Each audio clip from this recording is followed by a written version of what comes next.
Welcome to Prime Time, everybody. We are back with the Summer Horror Series. This is a type of game we're doing. So what we're doing here is I had an idea. I was like, let's try to go through decades and find out what is the best or what we think could be the best. It's hard to tell what is best movie of any given decade. So right now we're starting with the 2020s, and yes, I realize that the 2020s are not complete yet. 2020 to 2029 or whatever. But we're doing 2020 through today, basically. If it came out this year, it's eligible. And what we did was we all basically picked like 10 movies each. And then we added a few more just in case to get 32 films of horror from this decade so far. And maybe we can do a part two with the other half of the decade later. But for now, we have 32. And we're going to do it bracket style. So we're going to go through this. And I randomized, I did a whole list in alphabetical order. I took half. I split them in half, and then I randomized them individually like that a bunch of times. And then I, went through them and paired things up so that we have. He put a lot of work into this, guys. We have like a random matchup. It wasn't that much work, but it was fun to do to see what. I'm excited to see what kind of matchups happen. Yeah, so what we're gonna do is we're gonna go through each matchup that I've done, and we're gonna talk about it as little or as much as we want, and just pick one.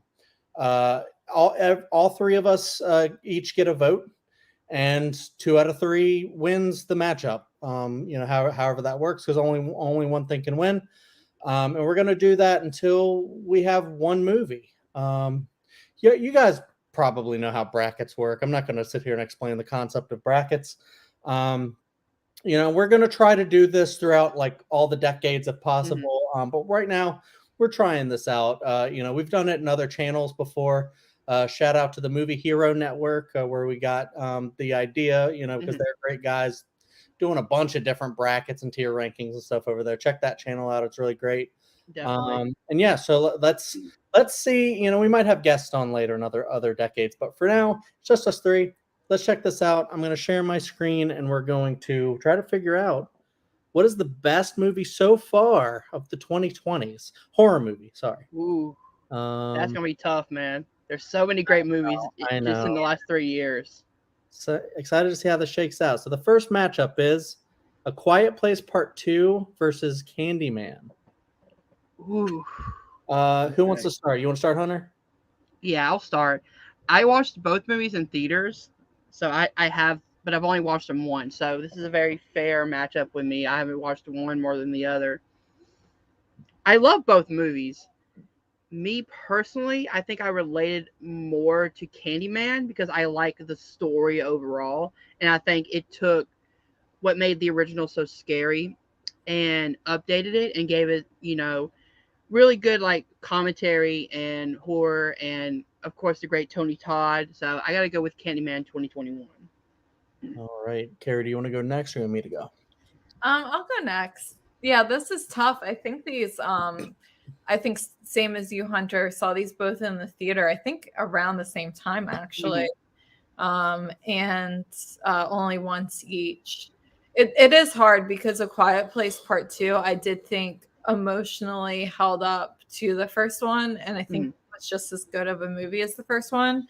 Candyman, though, I think is culturally like more relevant, and I think also was, for if we're talking straight horror movie, I think it was overall scarier and had better kills.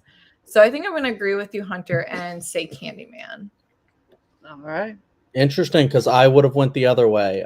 I do love both movies. I think both movies are great.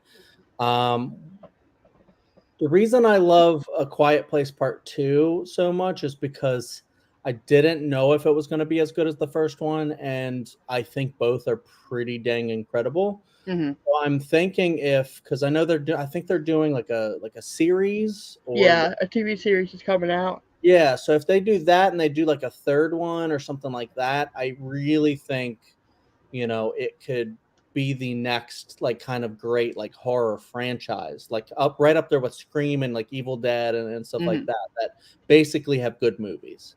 With Candyman, you already have like one sequel that people say is very bad that I haven't seen. But you do have a great first original movie, and then this one is a really great like updated version of that. And I love how they go even further with the whole like with the police stuff and like Carrie was talking about, the cultural social commentary type of deal. So and it is very scary. I think they're both very scary. So I would have gone A Quiet Place Part 2, but Candyman moves on. So let's move that over here. There we go. Let's see what Say his name. I refuse. All right. So here's the next matchup. We have Psycho Gorman versus Freaky. Ooh. Okay. How did you said these were random? Yeah, these were like randomized. I took the list that we made.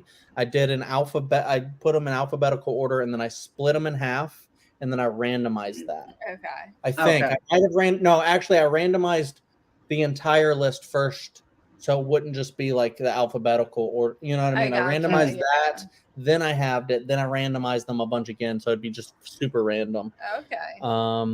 So yeah. So all right, Carrie, do you want to start this time? Yeah. This is tough too. These are both like horror comedies. I actually really like both of these movies. This is tough. I like Psycho Gorman is more of it is like an indie film, and Freaky is more of a studio film. I don't know. That's for sure. It's hard. I think I'm gonna go with Psycho Gorman just because I think for what it is, the horror comedy, it just for me pulls it off a little bit better, and I don't know, it's just like a really cool indie success story, and I think some like cool stuff has come out of it, like a lot of the merch and stuff that's come out of it, and like expressions, it's really quotable and stuff. So yeah, I'm gonna go Psycho Gorman. In fact, Carrie has the Hunky Boys. Yeah, shirt. it's one of my favorite shirts. So yeah, so the conversation that we've been having too about the Chainsaw Awards coming up this Sunday really just reminded me too just of how it kind of an indie darling it was, Psycho Gorman, because it was winning like practical effects awards and makeup and stuff like that. So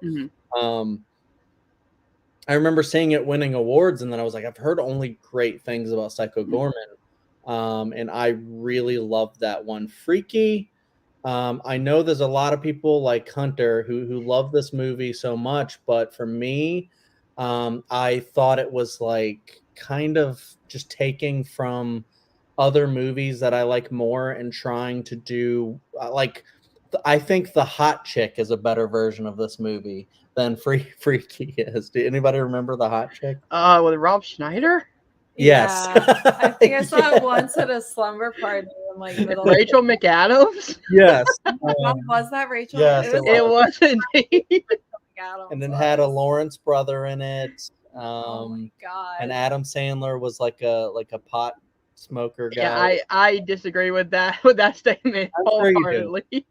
But yeah, so for me, it's just they didn't work in that way. And then also whatchamacallit, a lot of the humor I just didn't work for me either. It was a fun movie. I'm not saying this is a bad movie, but it just didn't work for me on like such a high level as like Psycho Gorman did, because I think Psycho Gorman was just like it like didn't need to go into like create all this like sci-fi lore and all this crazy shit that it did and all these cool characters, but it did. The other knock that my friend Stacy loves to bring up about Freaky is that it annoys her because she's like, how does this guy impersonate this girl and then all of a sudden he knows how to do his makeup really well and his hair really well and do all that stuff? I mean, that's everything that like the hot chick has the same problems. I mean, all those movies have the same I don't issue of remember if the like, hot chick has that specific issue, but maybe it does. Either way, I just wanted to throw that out there because I'll tell her about it. Maybe she'll watch this. But yeah, Psycho Gorman I actually really love. So that's probably going to win against a lot of things for me, just because I just think it was so creative.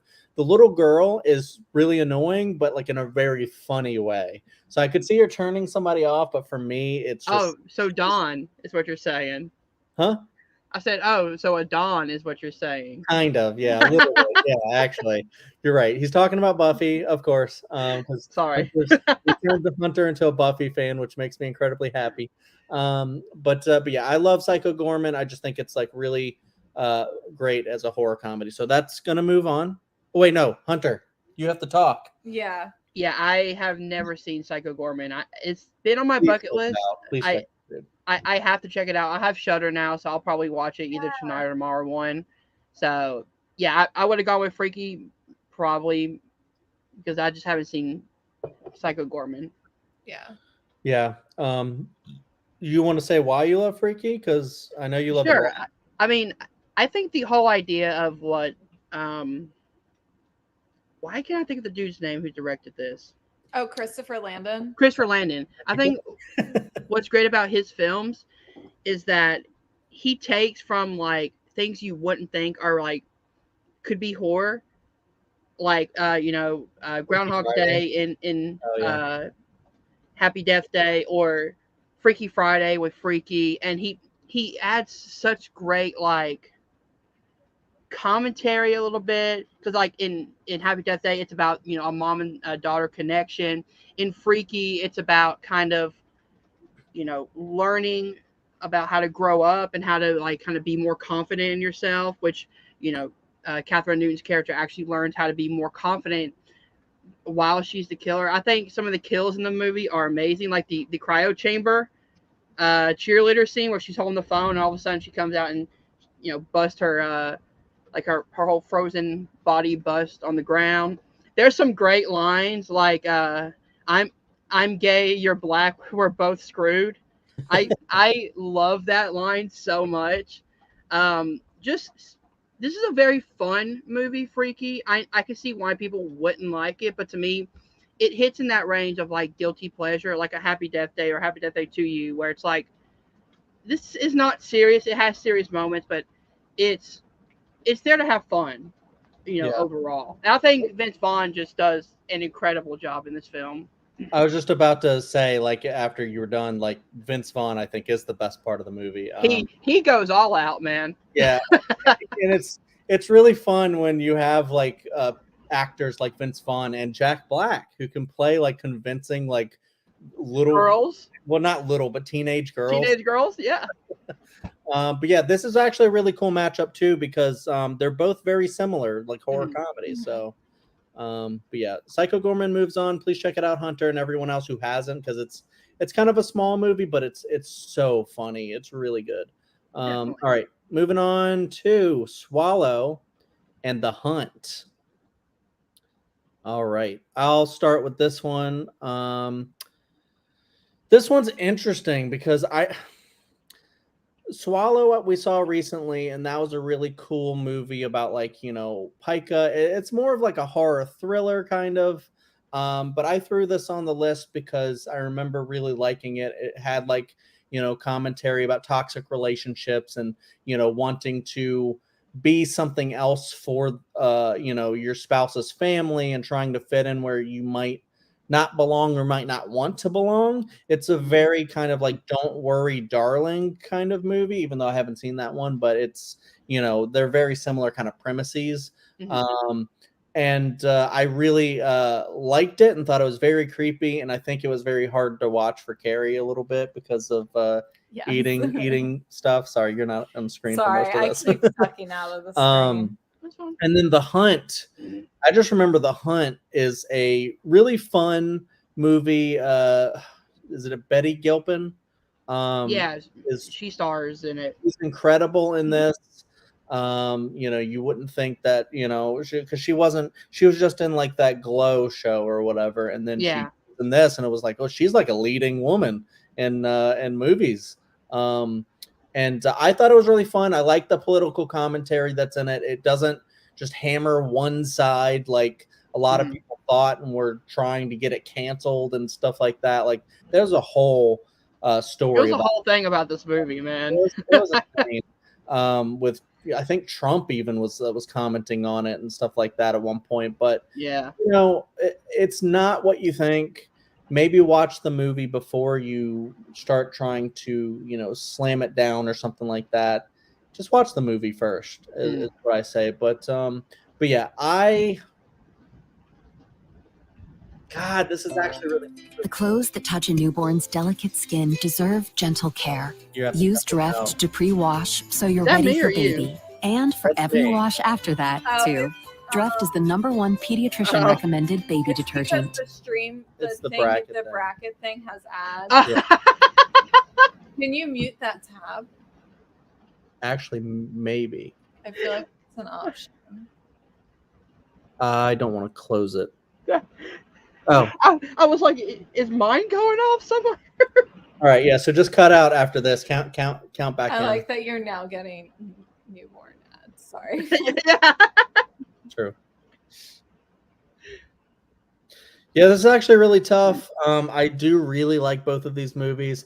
I'm gonna go with The Hunt because I think I almost went Swallow because they're both very close for me. But I think The Hunt was just really funny, or not.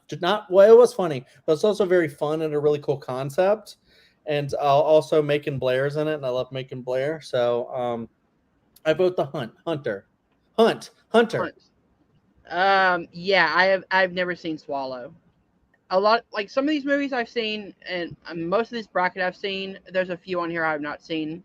That's one of them. Never really heard of the film. Never really heard any feedback from it. So now that someone has given me that recommendation, I'm definitely gonna check it out. So I also got to go with The Hunt.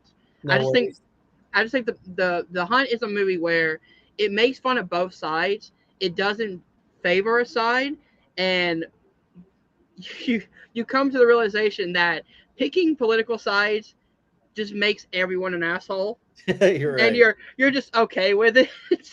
So, yeah. Very true. But yeah, that's gonna happen. I think I've seen all of these, but there might be times where we throw something on that we're like, that's great, but I haven't had time to watch it. So that makes sense.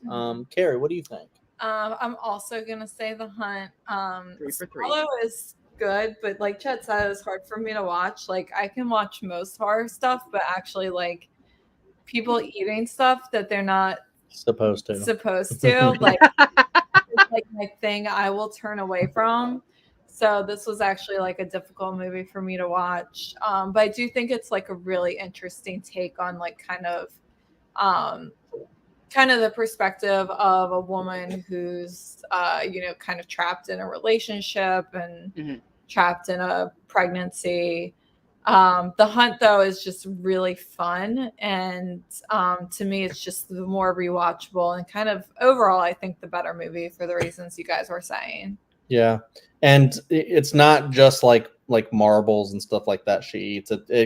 She goes really hard. Yeah, like sharp things and stuff like that. So it's there are scenes in Evil Dead Rise with people eating stuff, and I was like, oh my god, I can't.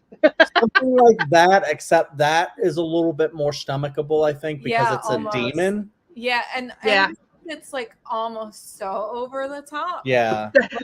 And your brain becomes numb to it. Yeah, exactly. This is like kind of like more realistic. Yeah. Like fair enough. People actually have that disease. Yeah. So, or disorder, I should say. I don't want to say disease, but anyways, yep. So it is unanimous this time. The Hunt is moving on. Let's see what the next matchup is. Oh, Scream 6. Nope. No. I know this one's tough. I knew Hunter was gonna freak out as soon as I saw. Oh my god. Yeah. So we can start with Hunter at the top again. God damn it! Unless you want to pass to us, and then. No, I'm good. Thing is, I've watched Scream 6 like 4 times already. And I've watched Nope like 4 or 5 times already. Yeah, so it's very even for you. Yeah, both movies are very good. For me, I got to go with something that's just because I'm a Scream fan. And I think this is a great entry in a overall great franchise. So I got to go with Scream 6. I think Jordan Peele movies are fantastic. And I think Nope is one of his best. But I think because of how big of a Scream fan I am and the fact that they were able to keep the nostalgia there with new characters, great kills, a great new location in New York. Yeah, I got to go with Scream 6. I mean, I'm wearing a Ghostface shirt, man. All right. Carrie, what do you think? Yeah, this is a really tough matchup. These are like two of the best movies that are probably in this bracket. So it's tough to eliminate one of them so soon. Yeah. I think though, and if this matchup was slightly different, it could go a different way. Like if this was Scream 5 versus Nope, or like Scream 6 versus like Get Out or Us, it would be different. But I think for this specific matchup, I think I'm going to go with Scream 6. Just because I do think this movie kind of showed that the franchise could continue in a successful way and in a way that stays true to like kind of the heart of the first one. And I think I know just by virtue of, you know, how many Scream matches and stuff we do, I'm going to be watching Scream 6 way more than I'll be watching Nope. But this is a really tough decision to make because Nope is so good too. But yeah, I'm going to go Scream 6. Yeah, I'm gonna mimic what everybody else has been saying, you know, or just say what they said, and you know, yeah, Scream 6 I just thought was incredible. And if you know me, like, you know, when I first saw the Scream 2022 or 2022, right? Yeah.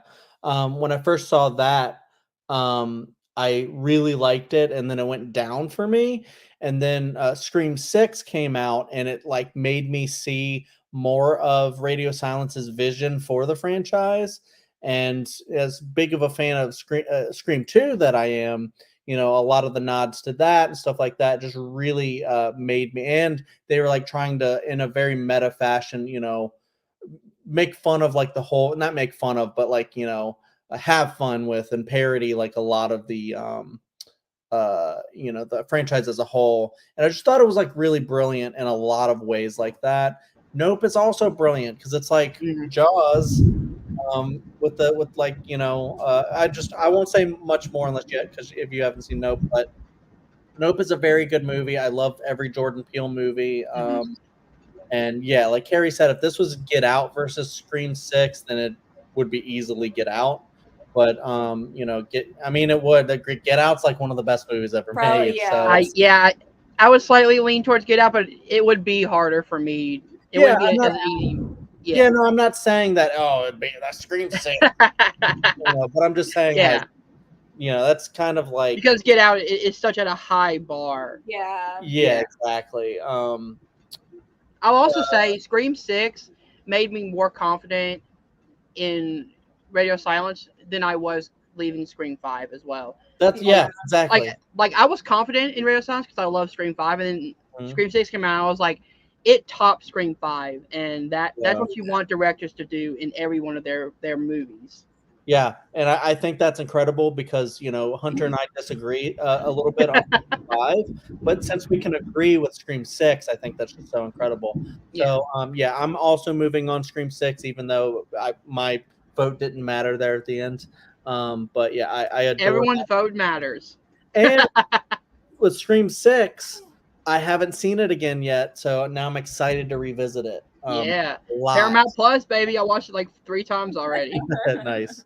All right, so Scream 6 moves on, and the next matchup is His House versus The Wolf of Snow Hollow. I'm actually interested to see if Hunter's seen either. I've never seen any of these. So. Okay. So here's the rule for that. There is really no rule. We're also taking this from the Movie Hero thing. It's not like you don't get a vote. You get a vote. Just vote for something that I don't know. However you want. Sounds interesting. Yeah, sure. Maybe you go last, Hunter, and let us talk about these a little bit, and then maybe we'll from that. Carrie, do you want to start? Yeah, I'll start.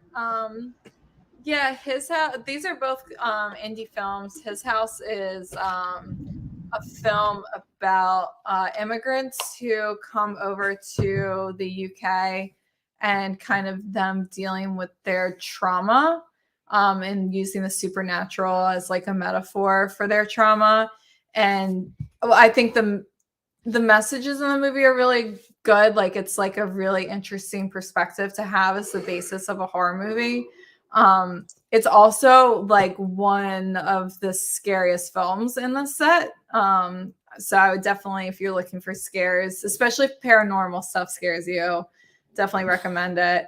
The Wolf of Snow Hollow is more of a horror comedy, but also really good. I'll say, this is generally how my votes are probably going to lean. I would go with His House for this one, or I am going with His House for this one, just because it is the scarier movie.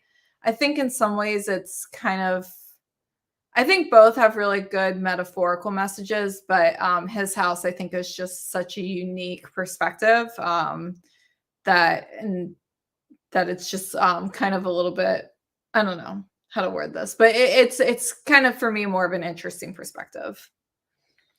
So what did you choose? His House. Okay. Yeah, so this is a really interesting matchup because these are very different movies, like Carrie was saying. Just what happens when you randomize things. Yeah, His House is very scary, like Carrie was talking about. And it does have a lot of really good political, political, social kind of commentary, stuff like that, and it's very important in that way. I'm trying to remember. There was like some other.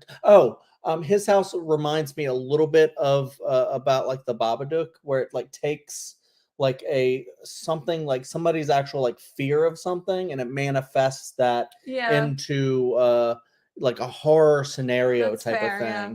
So it's not, and to me, I don't love it as much as I love the Babadook, but there's Babadook's very high up for me. So when we get to like the 2010s, we'll have to talk about that one and see, where those matchups end up. But yeah, His House is very good. I need to visit it to really form like a big opinion on it. But I've also only seen The Wolf of Snow Hollow once. However, I like The Wolf of Snow Hollow more. So I'm going to vote for that one.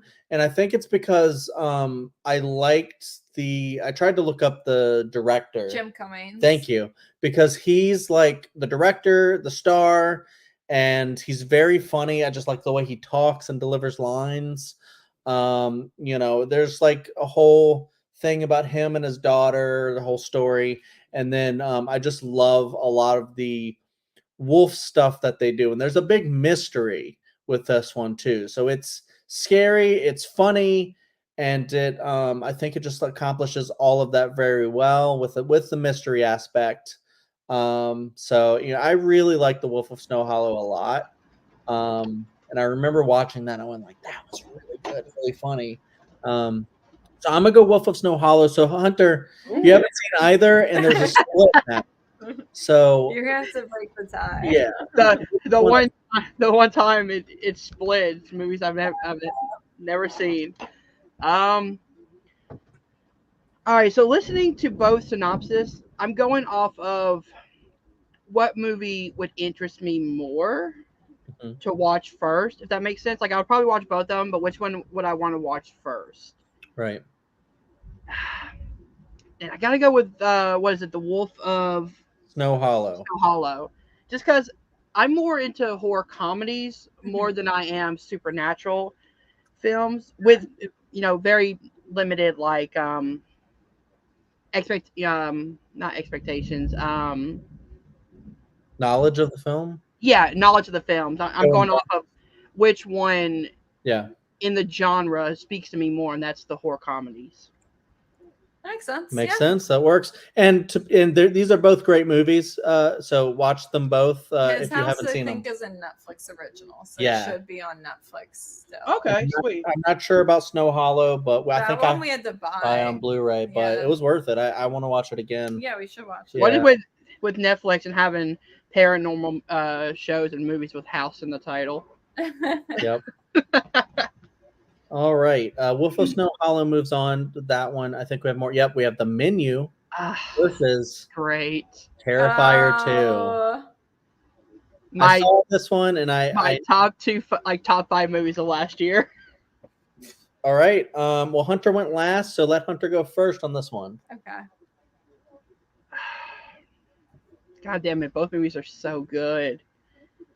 Terrifier 2 is great because, in my opinion, the first movie wasn't that good. So I went in with low expectations and was pleasantly surprised about how much I enjoyed it. But The Menu was my number 1 movie last year. It's got to go with The Menu. I think the script is really smart, really concise. There's no meat you could cut off the bone, to say the least, to do a little chef reference there. I think it's funny. I think it's scary. I think Ray Fiennes is amazing. Nicholas Hoult is a weasel, and I love him in this movie for it. Anya Taylor-Joy is fucking amazing. I got to go with The Menu for my choice. Can I go next? Yeah, go for it. All right. Yeah, I'm gonna go The Menu as well. It's interesting because these are two very, very different movies. Terrifier 2 is great for its practical effects and just attention to creating these big, really cool, scary, creepy set pieces off of a very small budget. And the way they did it was to take time and energy and just thought and just take their time, do it take as long as they can and get it done. And I love that, and I think it's great. I don't know if the story for Terrifier 2 is anything incredible. And I haven't seen the first one, so I don't know how much of the improvement. People say it's a big improvement on the first one, but I'm sure that's true, and I do think Terrifier 2 is pretty great. I didn't know if I would like it before I saw it, and I really did think it was pretty well done. But The Menu is really incredible. I think The Menu was freaking snubbed at the Oscars. I think The Menu should have gotten at least a screenplay nomination, and it didn't get really anything, let alone acting nominations and stuff like that. Honestly, I could have seen The Menu be a Best Picture nom, and because it has that I guess horror tint to it, and it's not Get Out, they were yeah, no. So yeah, The Menu I think is pretty dang great. It's one of the best of last year. So yeah, The Menu for me. Yeah, it's interesting because the Oscars was nominated for Best Picture. The other class struggle movie of 2022, Triangle of Sadness, I actually did not like at all. I like that movie. But... The Menu I love, though. I'm gonna go with The Menu as well. I think overall it's just the better movie, story wise, acting wise. Overall, yeah, just the better movie. Terrifier 2 has a lot of really great strengths. The special effects are obviously really phenomenal. Art the Clown is hilarious in the movie, but overall, I think The Menu is just the acting, the story is better. Yeah, if you want to go for some weird, depressing movie about just politics and social class, a double feature, just do The Menu and try. And then cry. I don't know. That would be great. I will say Terrifier 2 has one of my favorite death scenes of last year. The alley bedroom scene. The bedroom scene. Yeah. And it's so gruesome, but the way it's done, it's a mix of you want to laugh, but your body is I also want to turn away. And you're I shouldn't be laughing at this, but Art the Clown is there. He's doing some weird shit. I don't know what to think at this point. Yeah, it's something else. But yeah, and just last comment, because The Menu is obviously moving on. Anya Taylor-Joy and Nicholas Hoult are like two of like the best, like, you know, newish actors. Yeah. You know, Nicholas Holt's not that new, but like young actors working today, and it's incredible they got them both in one movie. Yeah. I think the rumor going around now is that Nicholas Hoult is going to play Lex Luthor. If that happens, that's a great fucking casting. Nicholas Hoult can do anything he sets his mind to. I know, right? He's gonna crush that. He also they just released he was gonna be in some other movie. Now I can't remember what it was, though. You can shout that out when you find out, but I'm gonna go to the next thing. It is Halloween Ends. Oh, divisive movie. So everyone's saying, wait, Halloween Ends? Yes, it did. Yeah. Halloween Ends versus The Black Phone. Oh, your number one movie, horror movie last year. Yeah. According to the ranking, I think. I believe it was, yeah. Maybe it was Superman that I'm thinking of. Probably. I think so. All right. So two very different films. I'll go ahead and start with this one. This one is really interesting. Yeah, I'm gonna go The Black Phone. But it's closer than you think. I want to go with Halloween Ends just because of, like, you know, it's like all the critics of it, like, you know, it sucks and stuff like that. But for me, with Halloween Ends, Halloween 1978 is one of my favorite movies. It may be the greatest horror film ever made. It's like definitely up there for sure. And then, you know, David Gordon Green had his thing. I didn't like the 2018 version that much. Like, it was not bad, but I don't think it's as great as a lot of people are making it out to be.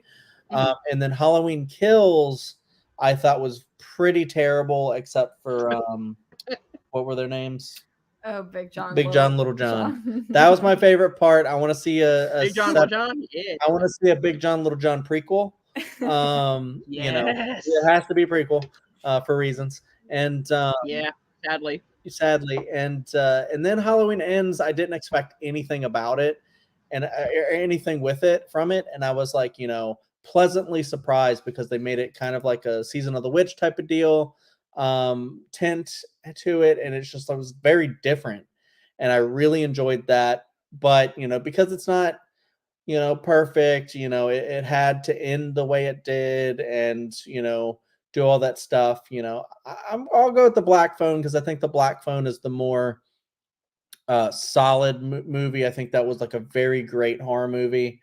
And I loved how Scott Derrickson made it. Ethan Hawke was great. The kids were great in the movie. And yeah, it's just a really cool story from Stephen King's son.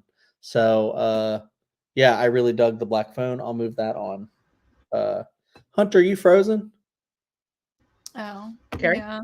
Oh, I can hear you, but you're... Can you no.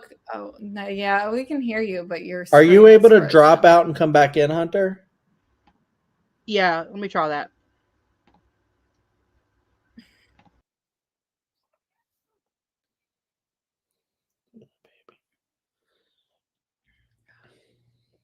You okay?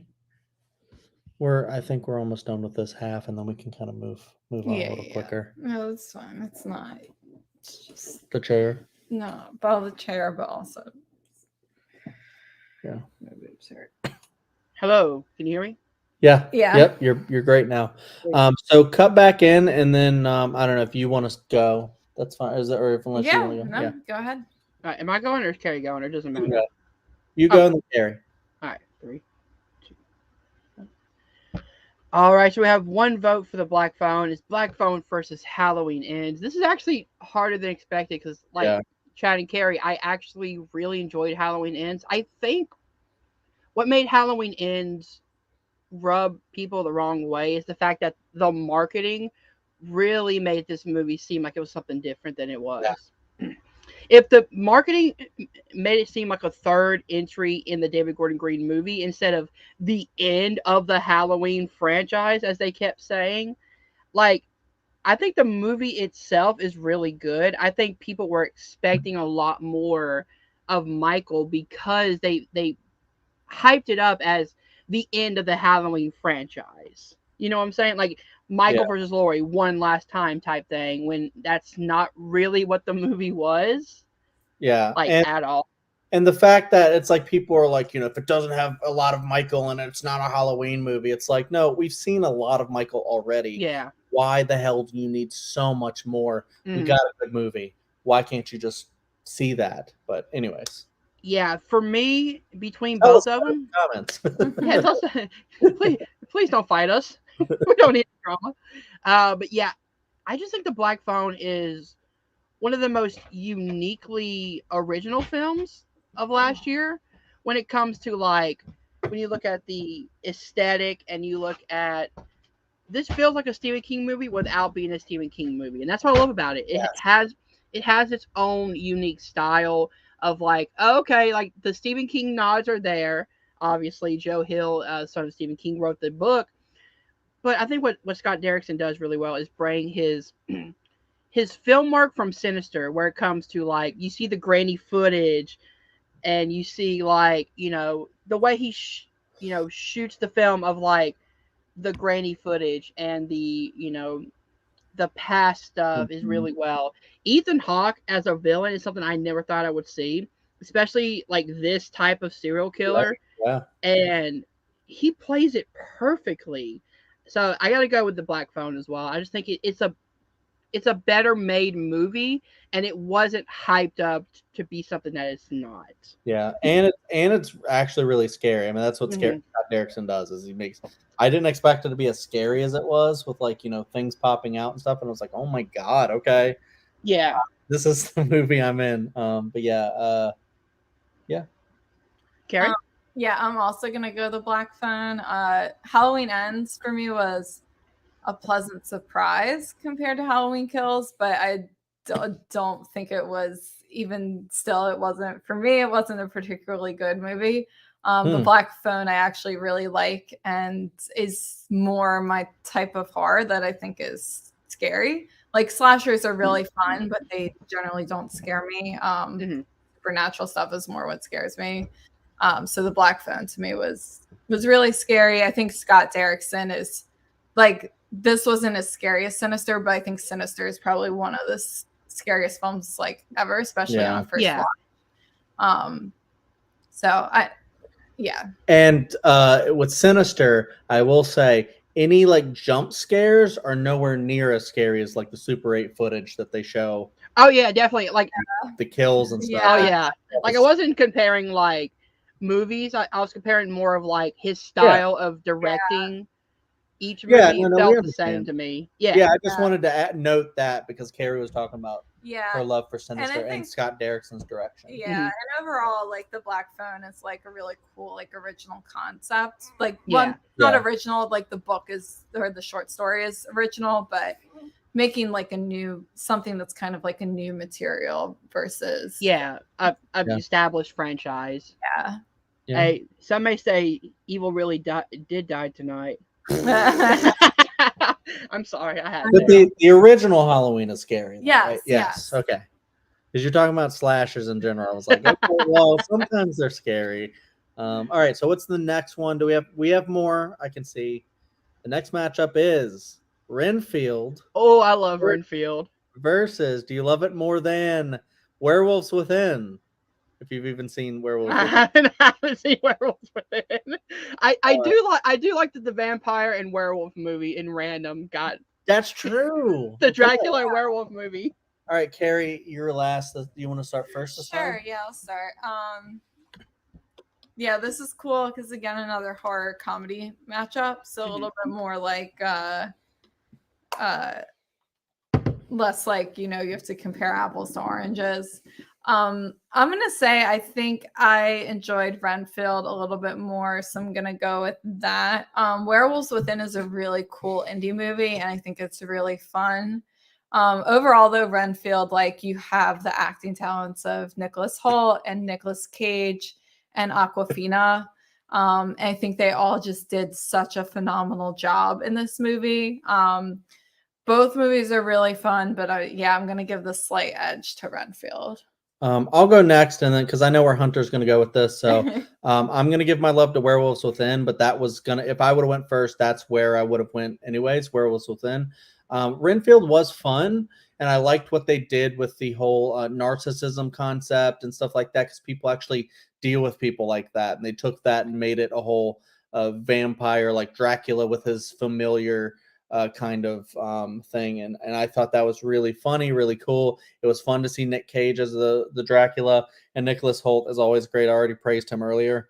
But I do think a lot of like the, kills and stuff looked very, very silly. I mean, maybe it was meant to, but I was like, sometimes it took me a little bit out of the movie. And, it's like they're trying to go John Wick. And I was like, this isn't John Wick. Like, what's going on right now? But, it was definitely very fun. And I'm glad Carrie and Hunter love it so much. But I really, Hunter, please check out Werewolves Within, because apparently it's a video game adaptation. And I thought it was. Is it really? Yeah, I thought it was actually really funny. I love Sam Richardson. He's in the Tim Robinson show. I think you should leave. That I love so much and quote all the time. And he's very funny in it, but he actually kind of plays like a straight man in it, which is really cool. And everyone else around him is really funny. And I just thought the writing, the comedy, the mystery for that one was really good. But yeah, I mean, it's not like either of these are like incredible movies or anything like that, but I enjoyed Werewolves Within just a little bit more. And Hunter, what you think? So I can't really say anything about Werewolves Within because I just haven't seen it. But Renfield did something that I didn't expect it to do. Like, I was expecting just to come in and just enjoy Nicolas Cage's Dracula, because that is amazing. And Nick Cage is someone who can bring that, charisma to the screen. What I didn't expect was Nicholas Hoult to steal the movie, where it comes to like the way he acts and the way he is, kind of portrayed Renfield as like this kind of toxic relationship, like stuck in a toxic relationship with Dracula where he can't escape type thing. I like that story. And I think, funny enough, I think when you mentioned John Wick, I think the guy who was the stunt coordinator for John Wick was actually the stunt coordinator for this film true? As well. I'm pretty sure. I could be wrong though. I'm pretty sure because I'm sitting there thinking, I'm like, I don't think it was like as good, like the choreography. So I'm gonna check that out. He may have done one of the John Wick films. I don't know if he did all of them, but I could be mishearing stuff though. So. Well, the music was by Marco Beltrami. That's something. Marco Beltrami? Marco Beltrami. Yeah. Oh, okay. Story by Robert Kirkman. Okay. Is not Chris Brewster.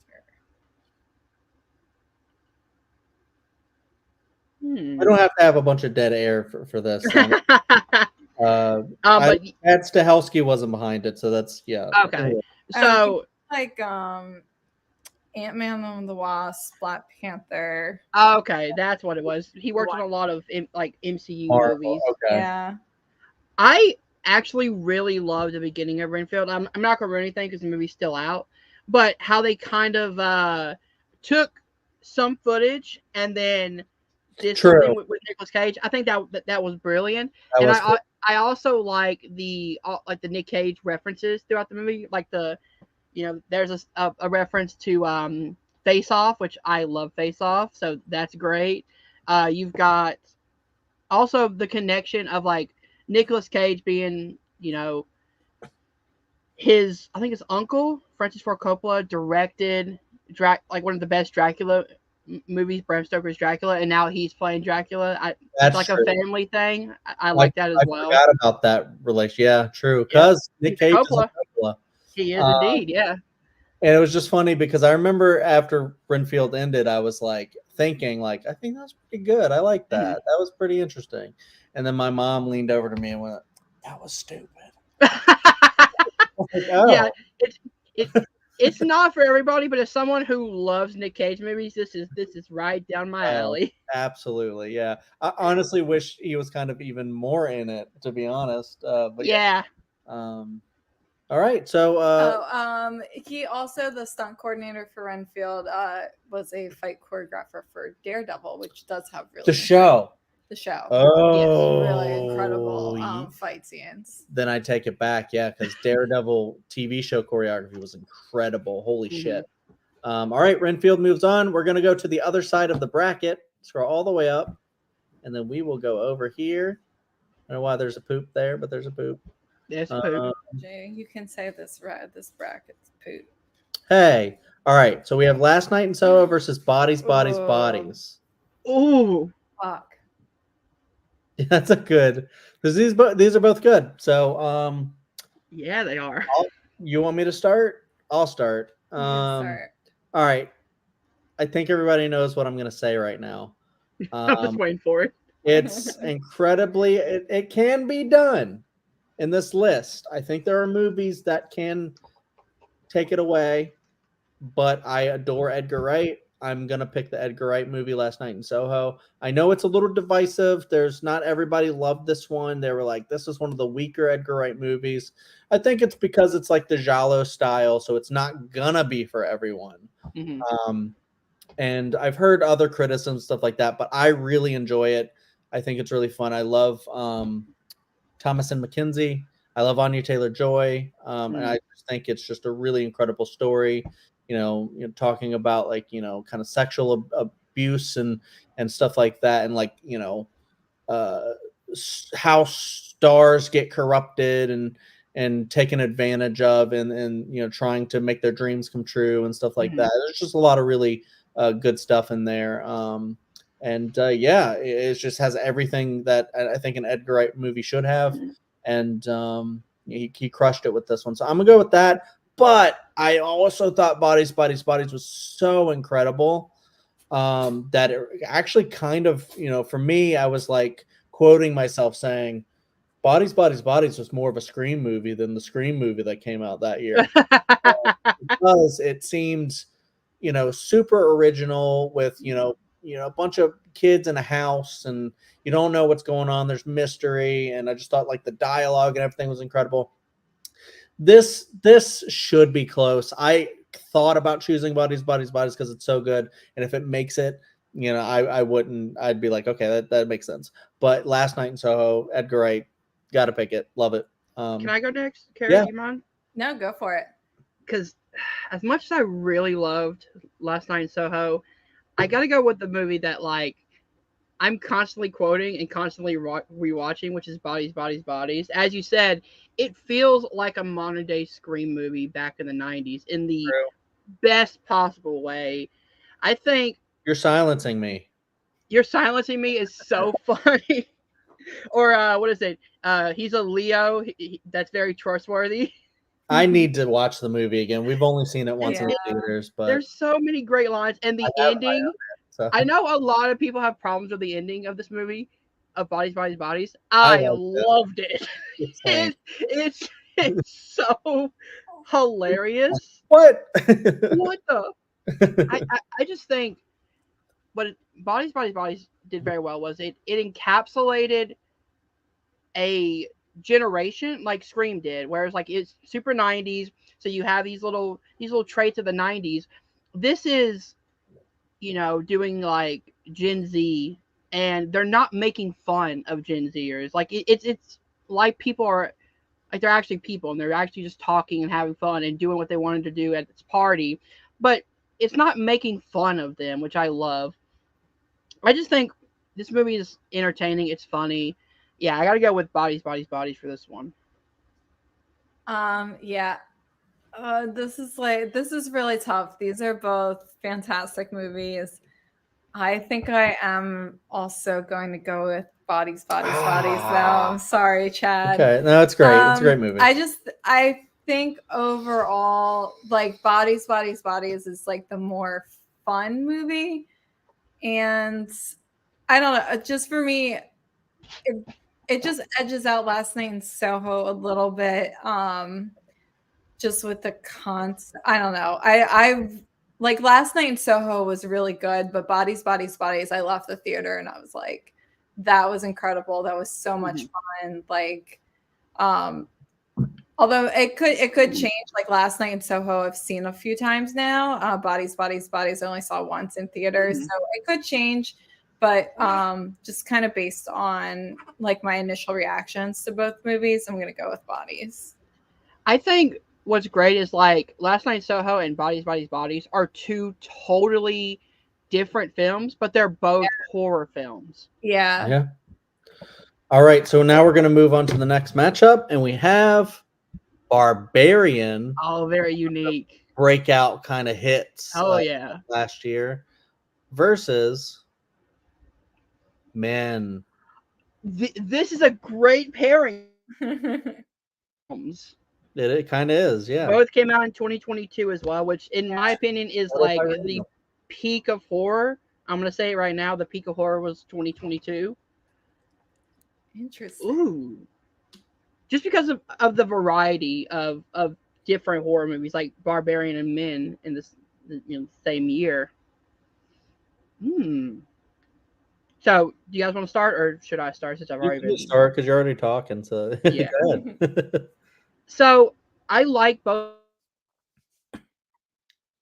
movies, but I think Men. Hello. You keep cutting out, but you're fine now. Okay. But I did have a problem with how Men ended. I think it kind of went over the top without keeping it leveled a little bit like I liked in the first, two halves of it. I think Barbarian, it goes far, but it still has that same element from the beginning of the film that it does at the end of the film. So I'm going to go with Barbarian over Men. Do you want me to go next, or do you? Yeah, you go ahead. Yeah, I'm actually I'm right there with Hunter. I actually completely agree with what he said. Men, because I really like Alex Garland and I like his writing, and he didn't do a bad job directing the movie at all. I just think like the choices made and how he wanted to portray this concept and give it to the audience. I think towards the end there, he wanted to go really, really big into like shock factor. And I think it was like more of like a shock factor because it's so weird than the stuff in Barbarian. And for that, it's like something that I don't really want to see. I mean, it's not like I'll never watch it again. I might, but like, it's not like I really want to see the shit that happens at the end of that movie all the time because it's really gross. And so it's one of those things where it's like, yeah, well, maybe that's why, because it's one of those like kind of gross out horror movies. And that's a type of horror movie. And that's how he wanted to portray his concept that I don't even know if I still 100% understand. But there's a lot of really great stuff in it, like with the performances. I love Jesse Buckley and the guy who played all the other characters, or most of the other characters. But yeah, it's a little too gross for me at times. And then Barbarian, I just thought was so incredible. So I'm going Barbarian. I love Zach Kreger is his name. From Whitest Kids You Know. So he's like a really funny guy going to horror. Have you ever heard of that happening? Yeah, Jordan Peele, Not other at all. people. What are you talking It happens all the time. And so a lot of the times it's weird, like comedians tend to like be really great at doing horror. So I just thought it was really great because it was like the movie that just jumped into theaters, went into Dolby for us, and we were like, what is this random horror movie going into Dolby and stuff like that? And, went to see it because everyone around me was like, if you haven't seen Barbarian, go see it. Don't look at anything. Go see it. And and then just like, it was a lot of fun figuring out how to, like, what was going to happen. And, it was like an Airbnb gone wrong kind of a deal.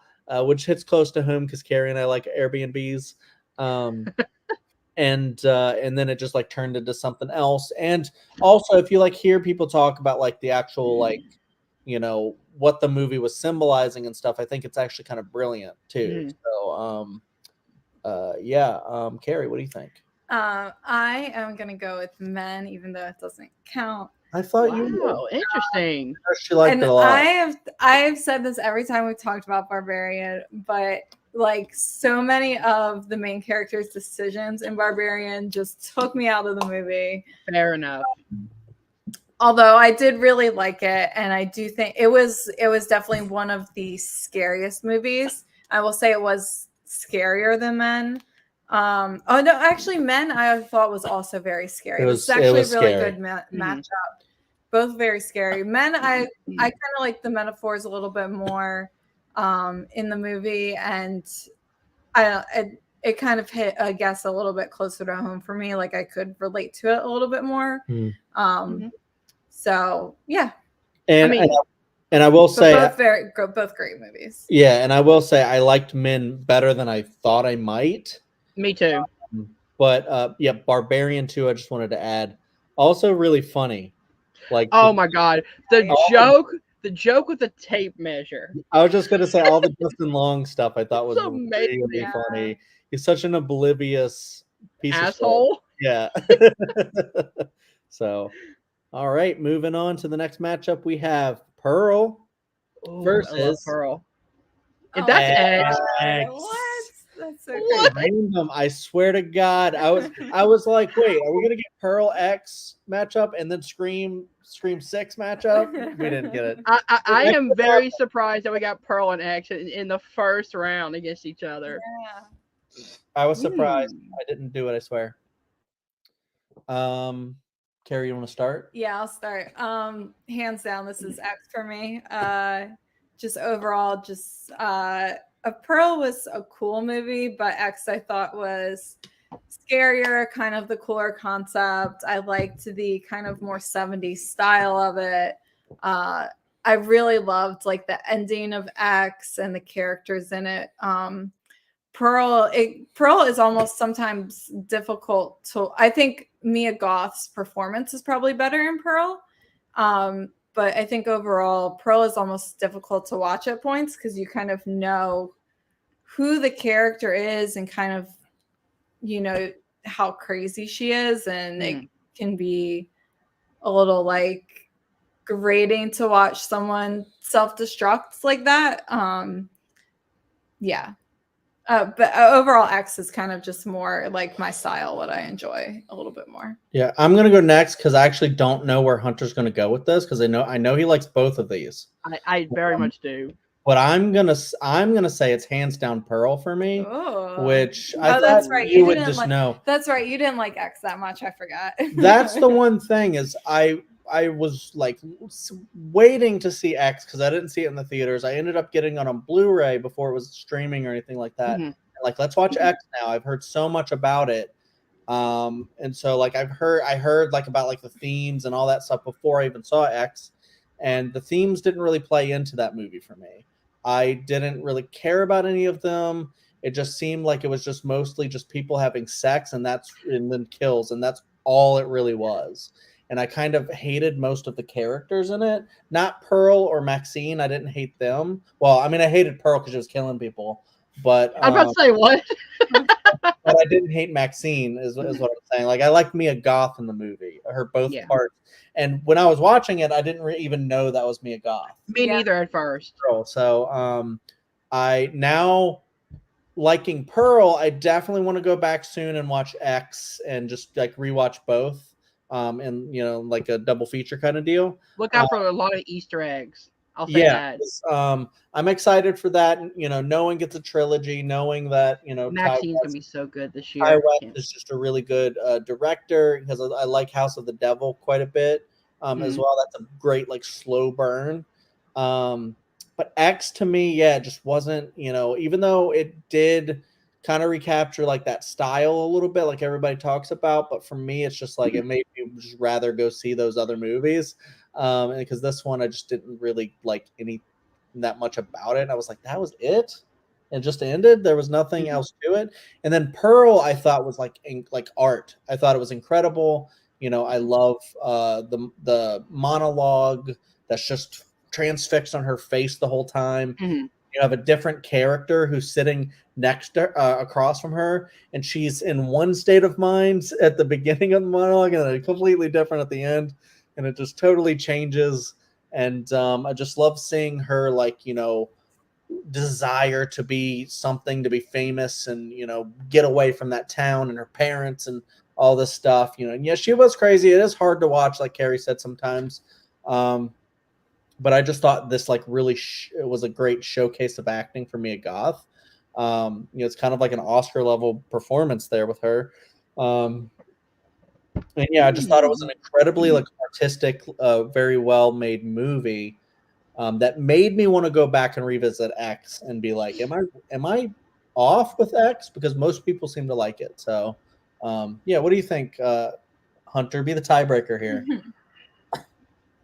Okay, so these two, I think I watched both of these more than a lot of movies last year.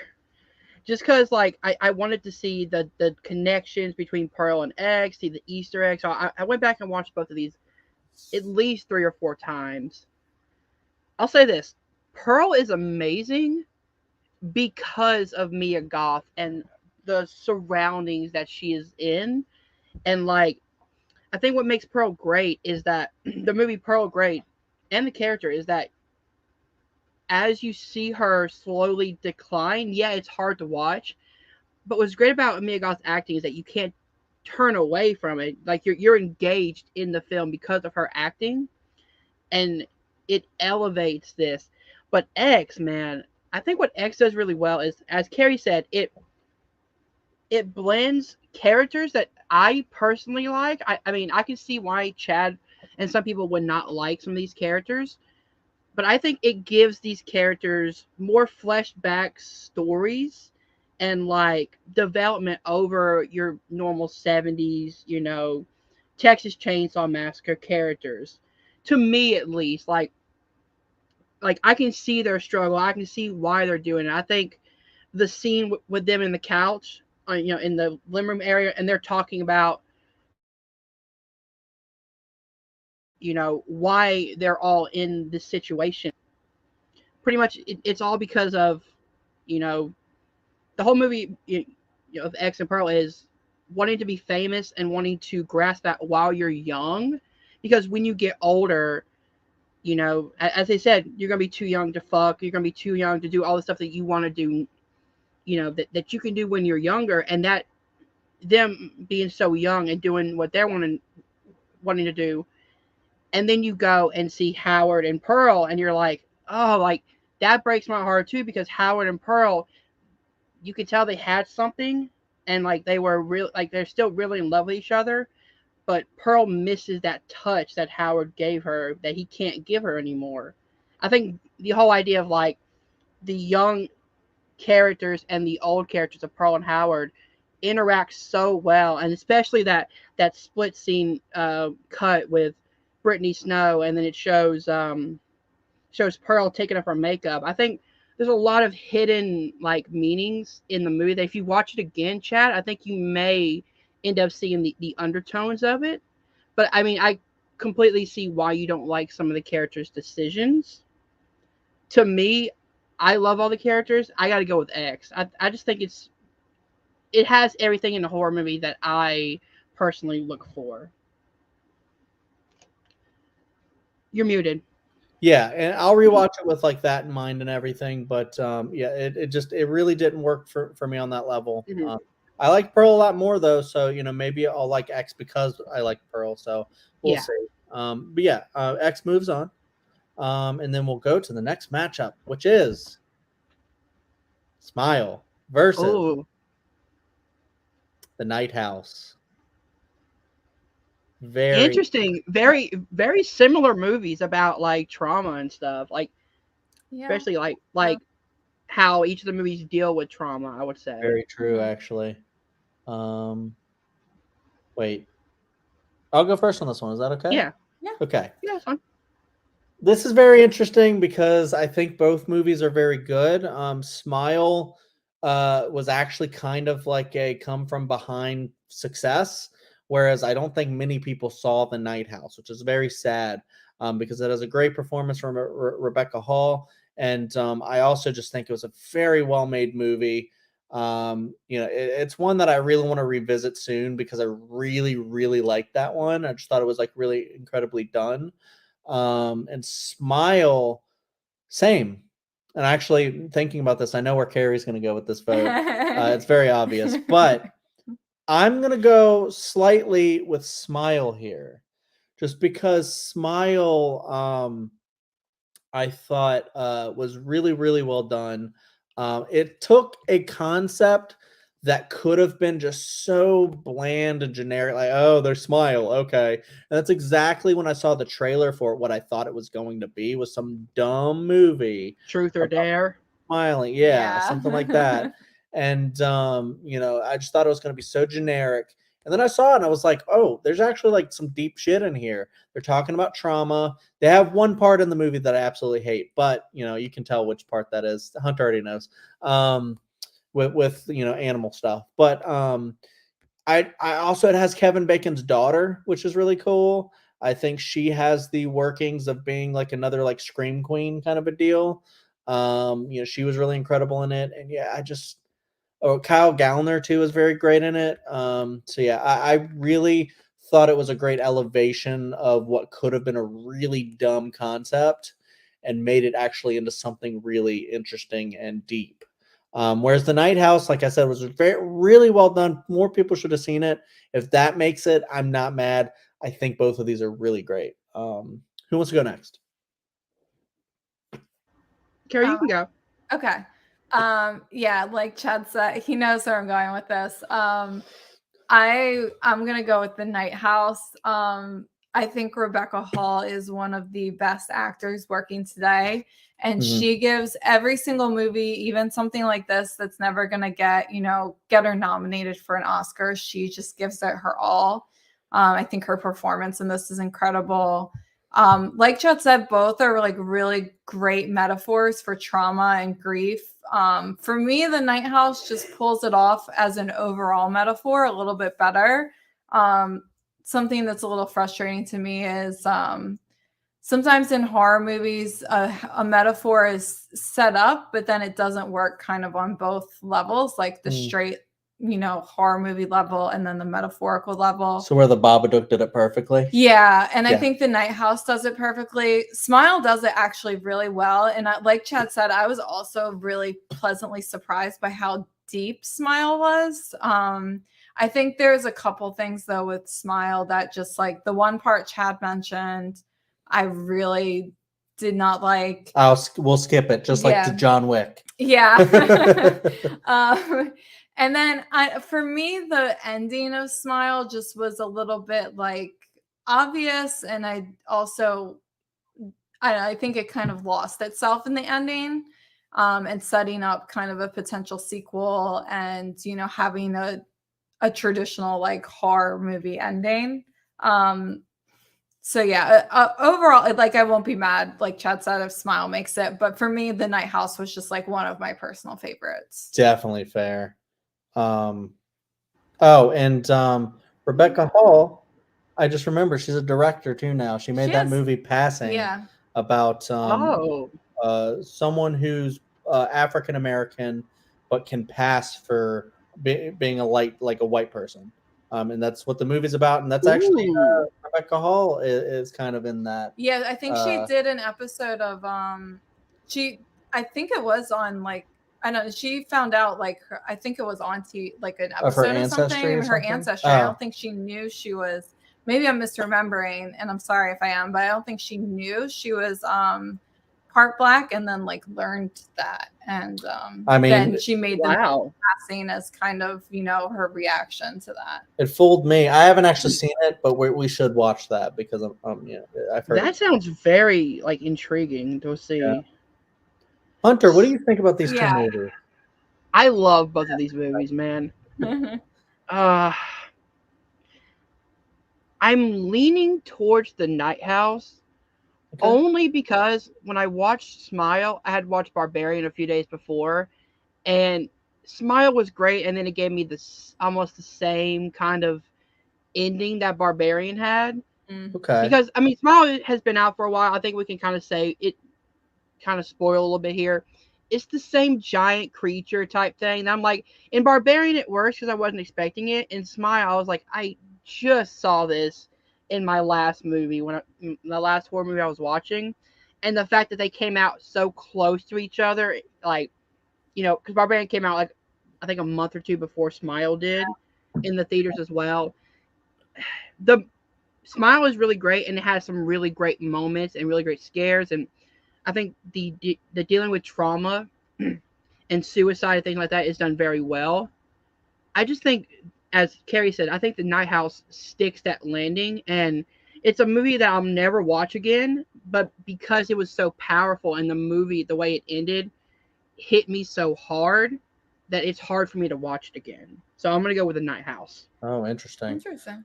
Yeah, I can't wait to watch The Night House again, just because like I remember a lot of really interesting like scares and stuff like that. So, but also just a slight defense, like Carrie and Hunter feel the way they do, and I understand, definitely understand. But the creature thing at the end of Smile, I really like, because it reminded me of like The Conjuring 2, and I love the like when someone like James Wan and the creator of Smile can make a CGI.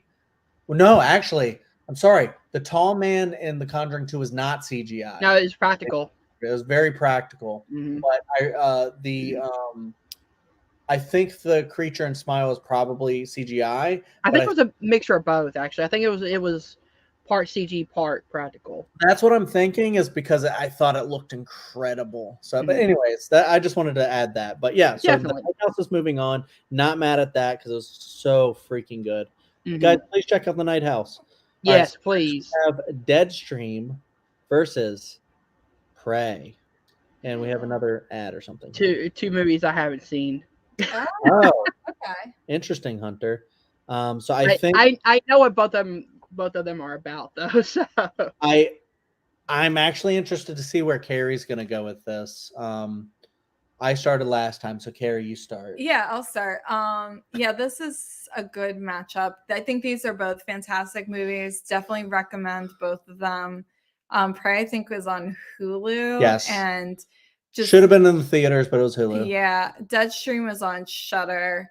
I am going to go with Deadstream. I think it's overall the better horror movie. Deadstream, it is a very cool movie because literally was making me, I think both of us, was making us laugh and then be scared at like the exact same time. And it was genuinely a very, very scary movie and also a fucking hilarious movie.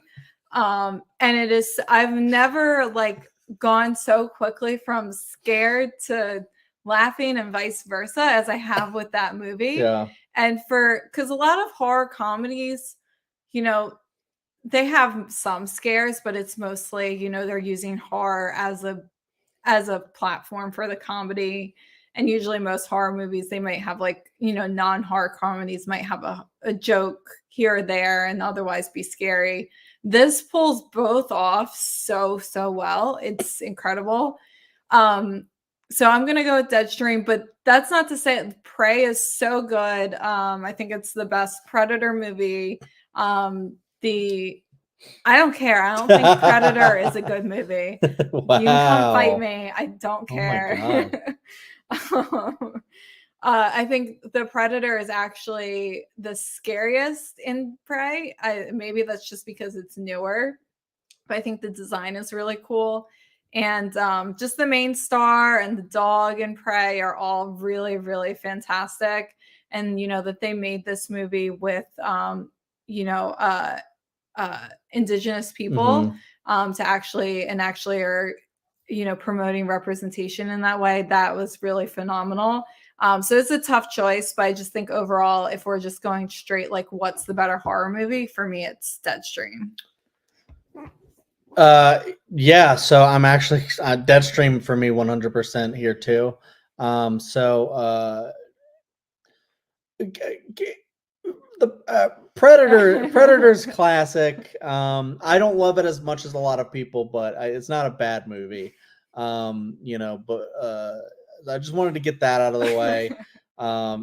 Yeah, but Prey is definitely a great addition. I think it's probably either tied or second best, tied for first or second best. It didn't like super crazy work for me either. Like the original Predator, I don't know. It was just, a bunch of burly, muscular soldier guys fighting Predator or young woman fighting Predator. It's kind of both sound great to me. It's kind of the same thing for me, to be honest. And I like both movies, but Deadstream for me just like is the perfect kind of movie.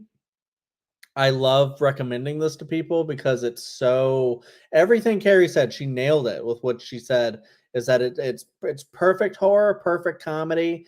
I love the setup because it's basically a guy who has his own is it a podcast or YouTube channel? And he's in there and he's like, or maybe he's streaming on Twitch or something. I don't know. He's like what's that jerk's name? Something Paul, Jake Paul. Logan Paul. Jake Paul. Yeah, so he's kind of like that, but he's very, very funny. And he got like canceled or something, and his like account was banned, and then he came back and he's like trying to defend himself and is like, I'm a good guy and stuff like that. And so he's trying to do this like kind of, comeback stream, and he's going through this haunted house as the comeback stream, and actual things start happening, and the imagery in this is pretty incredible. The scares come from where you least expect it to come from, and you're just like, it just really can get you that way. And then the actor who plays the main character himself is just so funny. Just everything he says is just, his delivery is just incredible. And yeah, I love that movie so much, and it should be talked about a lot more as like one of the great horror movies from last year. So Deadstream all the way. Hunter, what do you think about these two? I think after that sell Chad Carey just gave me, I'm watching Deadstream tonight. Do it, bro. I want to watch it too. I literally just got Shudder again, so that's probably the first movie I'm gonna watch. Nice. I've heard great things about Prey as well. I probably would have gone Deadstream just because I keep hearing like overwhelmingly positive stuff about it. And again, it's in my wheelhouse of like horror comedies and things like that. So, and it's like a found footage, so it's kind of, I mean, it's not found footage, yeah, streaming, but it's that style. It's like Host in a way. It's like done over webcam. Yeah, and we may talk about Host at some point, so we'll see. Ooh. Is it next? I have no idea, actually. See, it might be. It's coming up. It's got to be someplace. Scream 2022 versus Host, The Invisible Man. Oh. Very interesting here. All right. Wow. Hunter, you went last. Do you want to go first? Sure. I'll go first. Everyone knows how much I love Scream 2022. Mm-hmm. I think at one point it was my second favorite in the franchise, and then Scream 6 took its place. But my God, The Invisible Man is a masterpiece. I think everything about this movie works. I think Elizabeth Moss is fantastic. I think the story and the premise is great. So you know what? In a shocker, I'm going with The Invisible Man. Okay. Do you want me to go? You want to go? You can go. I'm also going The Invisible Man. Not a shocker here. The Invisible Man was one of the last movies I saw before COVID hit and theaters closed down. And I freaking adored it. On the same level as like a Babadook and other things like that, I think it takes this, and I don't know if I love the term elevated horror, but like this is like one of those where it's like it takes like the original The Invisible Man concept from like classic monster movies, and just like updated it to have this whole theme about like like domestic abuse and how even though you can physically escape you may never actually be able to mentally escape because of all the mental damage that things like that can have on you over the years and stuff.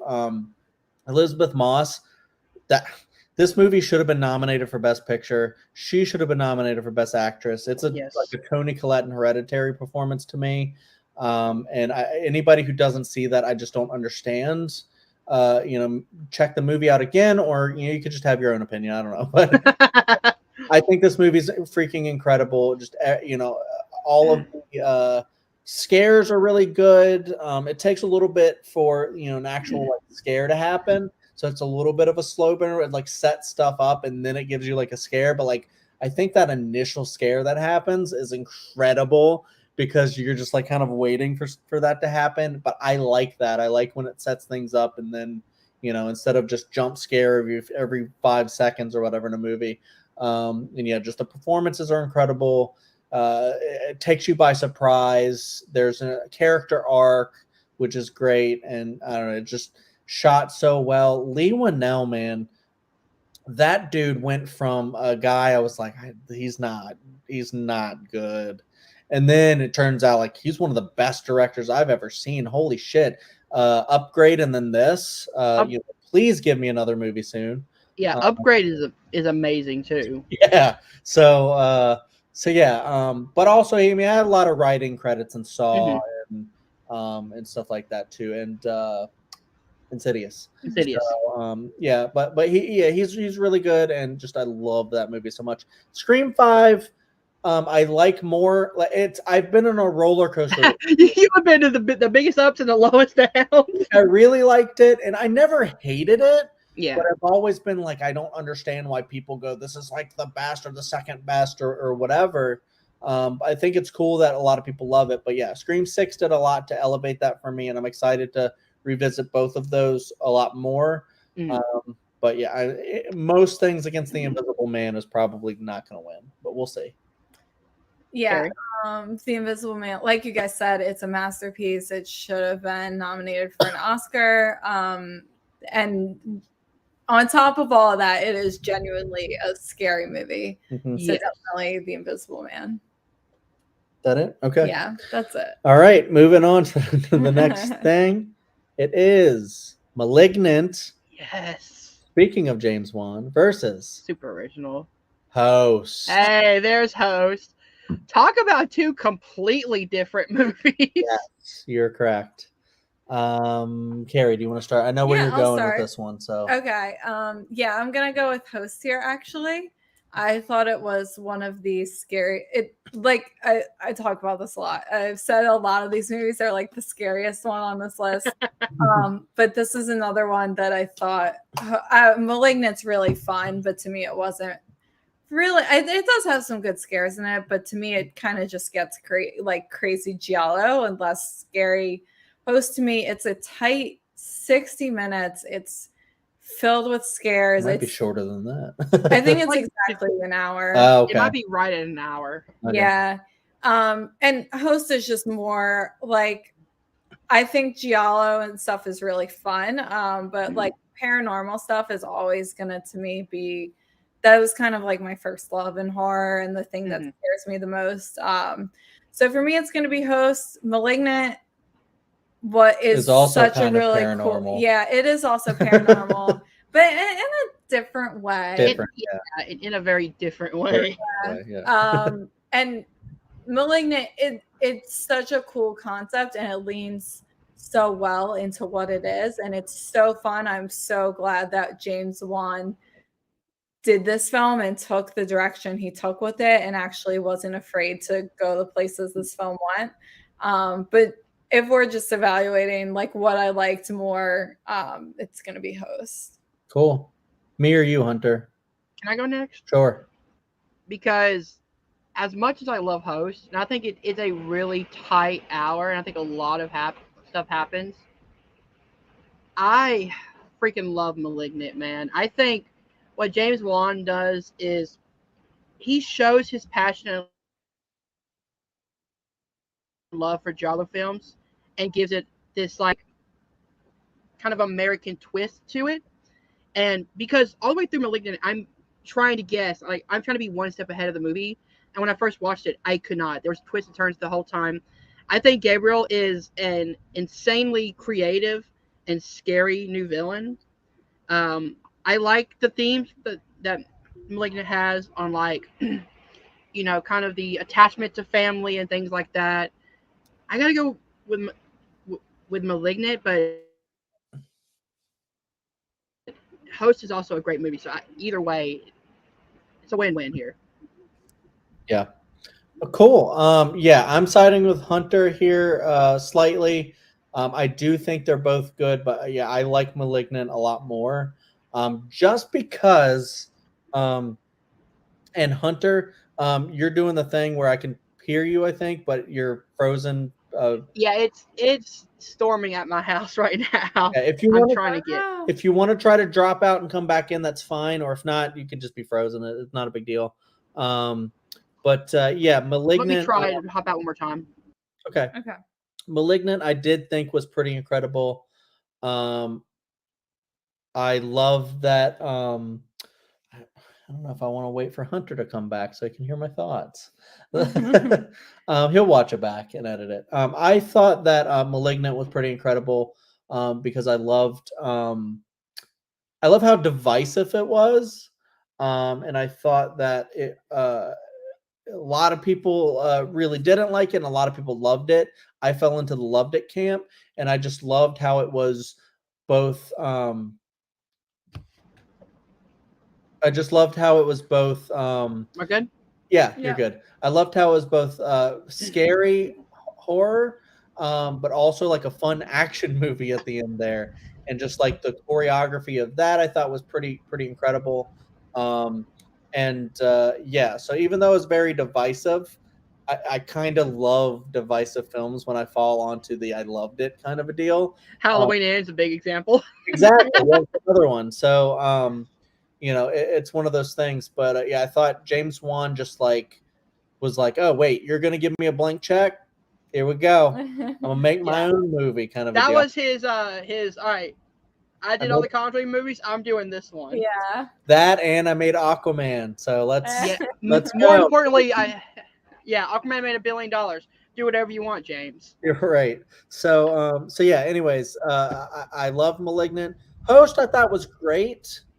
I want to rewatch it because I know Carrie adored it, and I didn't adore it, but I thought it was such a well-made movie for just a little movie about Zoom and stuff like that. It's just how did you make that movie so well based on that? And it was just a really cool concept. So I would say if you're watching Host for the first time, don't watch any trailers about it. Just go in and watch it on Shudder.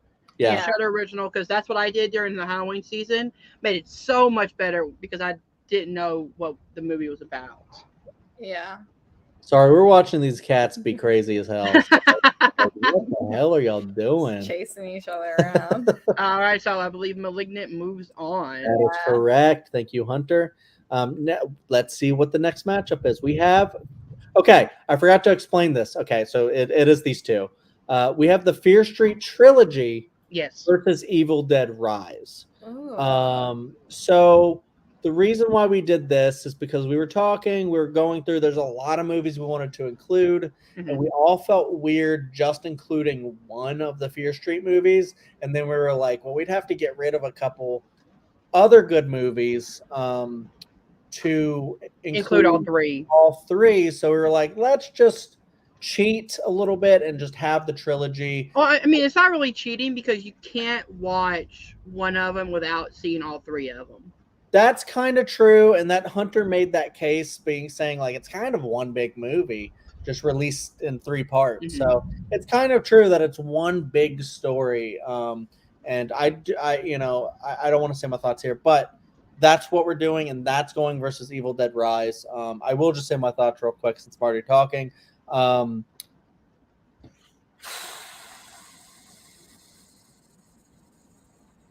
This is actually very hard. It really is. I want to move on. I want to let Carrie go first because I think she might already have an opinion. Yeah, I'm gonna go with the Fear Street trilogy. I think these were just really, really fun. The music in them was so well done. The acting is fantastic. It is a little bit of an unfair matchup because it is 3 movies versus 1.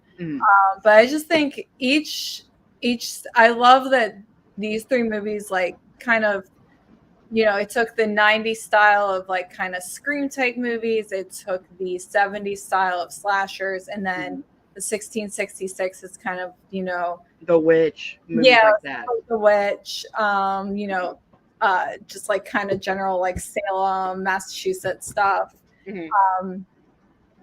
Like overall, I think if I'm going to be rewatching movies, I'm actually going to be choosing the Fear Street movies.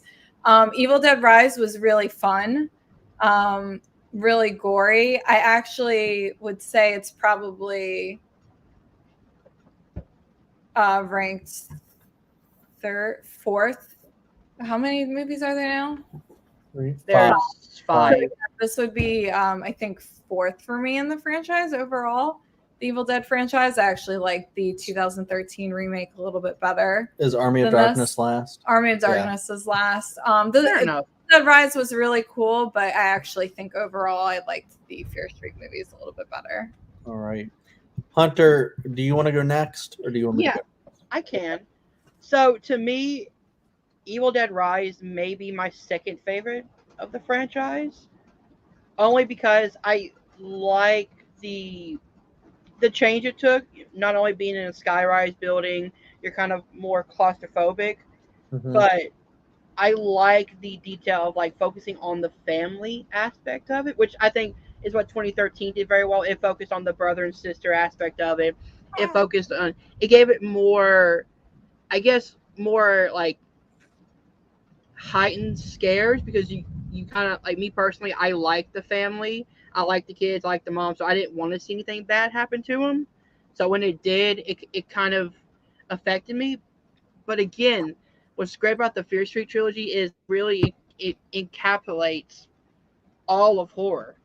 You've got your 90s slashers like Scream. You've got your 80s and like Friday the 13th with the camp setting. And then you got your great like period like witch piece like The Witch and things like that.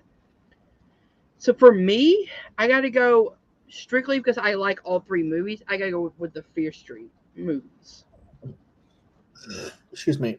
Going into this matchup, I actually kind of expected that. And that's why I wanted to hear your guys' opinion, because I was a little more on the fence, leaning Fear Street. And I am going to go Fear Street as well, because, yeah, it's a little unfair because Evil Dead Rise is still really new. Fear Street we've seen a couple times, like all 3. And we've even talked about it like a lot on this show, too. One big marathon episode. Sorry, I'm trying to get Carrie back in the thing because she keeps leaning out. I'm sorry. So yeah, no, you don't. It's fine. It's fine. I'm gonna make sure you're featured. Yeah. So, Fear Street, I don't like love. It's not something I'm gonna be like scream from the rooftops. Fear Street, but like, I do think. If you do, you're weird. But yeah. Yeah. I do that now just to be weird. I do think it is really solid as a like 3-part movie or mini series or whatever you want to call it. And I have issues, I think, with some of them individually, but I think as like one solid epic tale, I think it is really, really cool. There are movies I think in this that will beat the Fear Street, at least for me. So you know, we'll see, or maybe not. I don't know. Maybe I'm giving it away. But yeah, I'm gonna give that the edge over Evil Dead Rise because Evil Dead Rise is new, and I need to see it more times. But I actually really, really enjoyed it. I think I also would maybe put it over Army of Darkness because that one's just really silly, not that scary, and I think it kind of like the third act is very weird. But I adore the first 2 Sam Raimi Evil Dead movies, and nothing's beating those for me. And I didn't love Evil Dead 2013. And I thought Evil Dead Rise, I think, was just a little bit better than 13, even though I think they're both very well made movies. But yeah, either way, I'm going to give it a slight edge to Fear Street, even though I really, really did enjoy Evil Dead Rise. Plus, I mean, big nod for the Fear Street having Britta Perry in these movies. So for Community. Yeah. So. All right, moving on to maybe the last or the second to last. Nope, that was it. That was the last. Right. So now we're going back to the top, over to this half, and we're gonna do the second part. Oh, this is gonna be good. We'll be good. We're moving quick. We've already talked about these, so now this can kind of go a little bit quicker. Yeah. Candyman versus Psycho Gorman. I mean, you can say a few words if you want about why. I can't really say anything. I mean, I haven't seen Psycho Gorman, so. All right. Well, I'm just gonna go real quick. I'm going Psycho Gorman here just because I thought it was like so original and incredible, and I just really loved a lot of the lore that they didn't have to put in there, and it's just really fun. Candyman is also a really great movie that I really dug. Didn't know because it's not a remake; it's a sequel. Kind of a deal. Yeah, I think Psycho Gorman's just way more original and cool and fun. So I'm going that. Carrie? Candyman. Hunter? Candyman. I'm disappointed at that, actually. Moving on. I don't get it, but it's okay. The Hunt versus Scream 6. I think I know where this might be going. Hunter. Yeah. Scream 6. But your name's Hunt? I know, right? Carrie. Scream 6. And I'm also going Scream 6. It's just a better movie. Mm-hmm. Both are very fun. Moving on. All right. Wolf of Snow Hollow, which Hunter hasn't seen, and The Menu. Hunter. Yeah, The Menu. Carrie. The Menu. The Menu. Yeah, definitely. The Black Phone versus Renfield. I'll go first. Kind of harder? I'm going to go The Black Phone. It's easily the better movie to me. Carrie? The Black Phone. Yeah, The Black Phone as well. All right. Even though I really do like Renfield. Yeah, for sure. All right. Then we'll move over to this side again, and we got Bodies versus Barbarian. That's hilarious. Bodies for me. Carrie? Bodies. And I'll actually agree here, even though I think they're both, it's a lot closer than the last one. Yeah.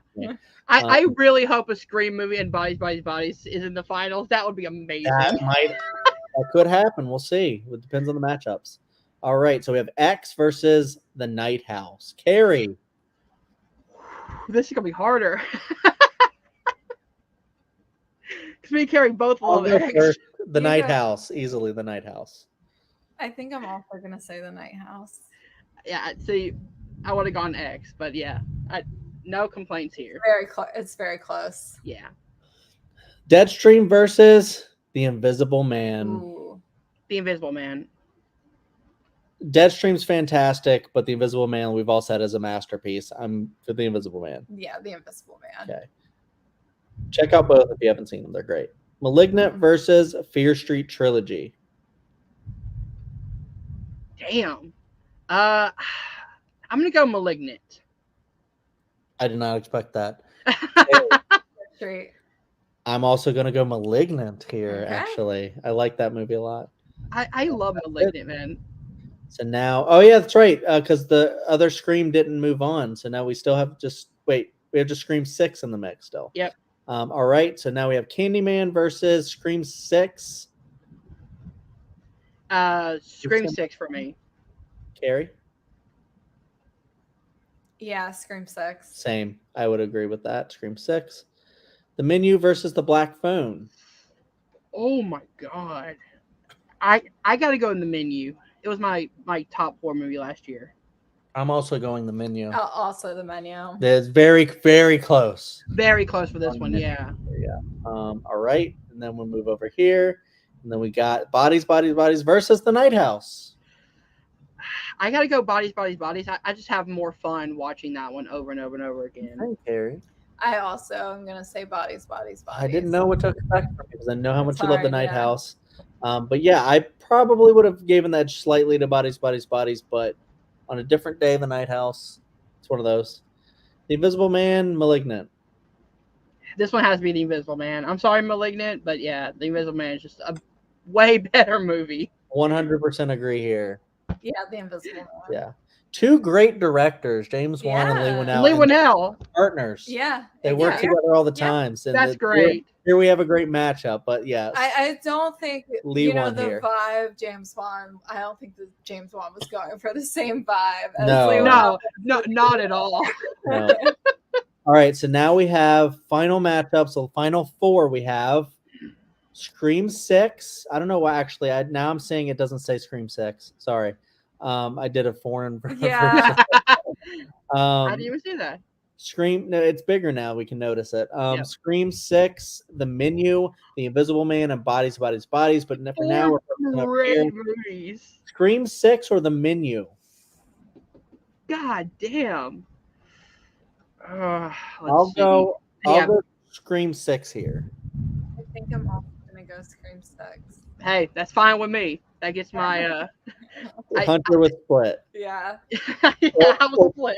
Or Panico 6. Panico 6, yeah. All right, Bodies, Bodies, Bodies with The Invisible Man. Again, a very tough one, but again, I have to go Bodies, Bodies, Bodies because I have more fun rewatching it. If that makes sense, I'm going more fun. Like, how many times can I rewatch the movies?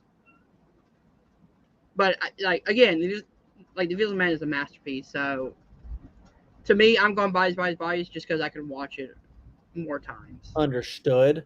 I'm going The Invisible Man. It's a masterpiece. It's hard to top that one for me. I love that movie so much. I'm also going The Invisible Man. All right. Hey, that's great. So close to getting Screaming Bodies, Bodies, Bodies. So we have we have Scream 6 versus The Invisible Man. Who wants to go first on this one? Carrie, you want to go first? Yeah, The Invisible Man. Hunter. Yeah, slightly The Invisible Man. And I'm definitely 100% The Invisible Man. As much as I love Scream 6, and I'm glad it made it this far. Yeah, the best horror movie of the 2020s so far is The Invisible Man. Yeah. I don't think there's any question about it. Like we've said, this should have been nominated for Best Picture, Best Actress for Elizabeth Moss. Mm-hmm. Other awards, I'm sure, like, editing and design and stuff like that, I'm sure it could have gotten to with like how they did the suit and all of that stuff is just so incredible. Like the cinematography and the way that he moves the camera just blew my damn mind. I am actually impressed that Scream 6 and Bodies, Bodies, Bodies went as far as they did. Yeah. They're very good movies. Oh, yeah, I definitely agree. I can't wait to rewatch Bodies ×3. I'm gonna go while you guys wrap up because he really needs to be changed and fed. All right. This was really fun. See you, Hunter. All Bye, right. Gary. Well, go ahead, Hunter. Wrap this up so we can go take care of baby. All right. So, Chad, is there anything that you want to plug before you head out? Yeah, just the same things as usual. My channel, Chadwick Webb. We rank shit. Go over the Dill Pickle Movie Network, where we do a lot of stuff. My buddy Dylan works hard with that channel, but we do Picture This. It's an Oscar show. Every month we talk about Oscar movies. We rank them, and I'll just say the years we did. This month we did 2013 because it's a retrospective he's doing on his channel for 10 years later, kind of a deal. And then next month we're doing 1981 because Raiders of the Lost Ark was nominated for Best Picture. Maybe should have won because I haven't seen the other movies. So the cultural zeitgeist, whatever, say you. We're getting another indie movie coming up soon. That's the reason why we're doing that one. But The Dial of Destiny. Yeah, interested to see if I like that one because I've heard nice things. But that show is great. Please check it out, please. And I usually plug this. Check out my blog, Clear Eyes Full Heart Reviews.wordpress.com. And I think that's it. All right, guys. If you did enjoy this episode, hit the like button, subscribe right down below. Thank you guys for watching. See you guys soon. Peace.